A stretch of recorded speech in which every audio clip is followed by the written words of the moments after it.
अल्लाह अकबर, अल्लाह अकबर, अल्लाह अकबर, अल्लाह Akbar.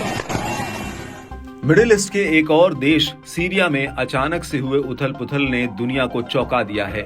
Syria एक बार फिर जल रहा है। विदेशी ताकतों की दखलंदाजी के चलते ये देश फिर से हिंसा के चक्र में फंस गया है। विद्रोही गुटों के आक्रामक तेवरों से जाहिर होता है कि लड़ाकों ने बशर अल असद सरकार को बेदखल करने की पूरी तैयारी कर ली है।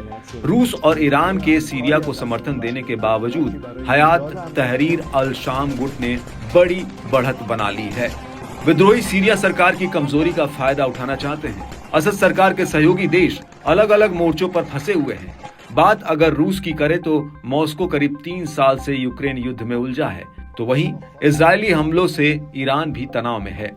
बावजूद इसके रूस लगातार सीरिया का साथ दे रहा है। बशर सरकार को बचाने के लिए रूसी सेना मैदान में उतर चुकी है। रूस ने 6 दिसंबर को बताया कि पिछले 24 घंटों में सैकड़ों विद्रोही लड़ाकों को ढेर किया। ओलेग इग्नासियुक ने बताया कि रूस और सीरिया की एयरफोर्स ने मिलिशिया के ठिकानों पर हमला किया। इस हमले में कम से कम 300 विद्रोही मार गिराए गए। इदलिब, हमा और अलेप्पो में मानव रहित हवाई वाहनों के गोदाम को नष्ट किया। सीरियाई सेना की मदद से रूसी एयरफोर्स 3 प्रांतों में लड़ाकों का सफाया करने के लिए जबरदस्त अभियान चलाएगी।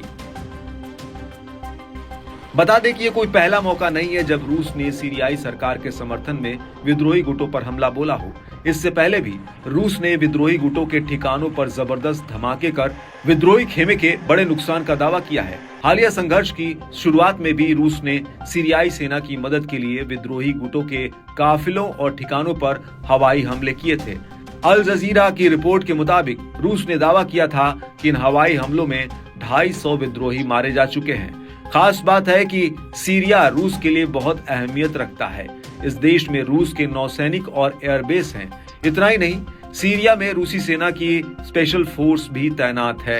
इनकी तादाद करीब 60,000 बताई जाती है। यही वजह है कि रूस का ध्यान अब यूक्रेन के साथ साथ सीरिया पर भी शिफ्ट हो गया है। दावा है कि रूसी युद्धपोतों ने हमा के आसपास के एचटीएस विद्रोही गुटों के ठिकानों पर जोरदार हमला किया। मीडिया आउटलेट अल अरेबिया की माने तो अल रस्तान पुल पर बड़े पैमाने पर रॉकेट हमलों की सूचना मिली, जो होम्स और हमा शहरों को एक दूसरे से जोड़ता है। बता दें कि बीते हफ्ते विद्रोहियों ने सीरिया के दूसरे सबसे बड़े शहर अलेप्पो पर कब्जा जमाया था।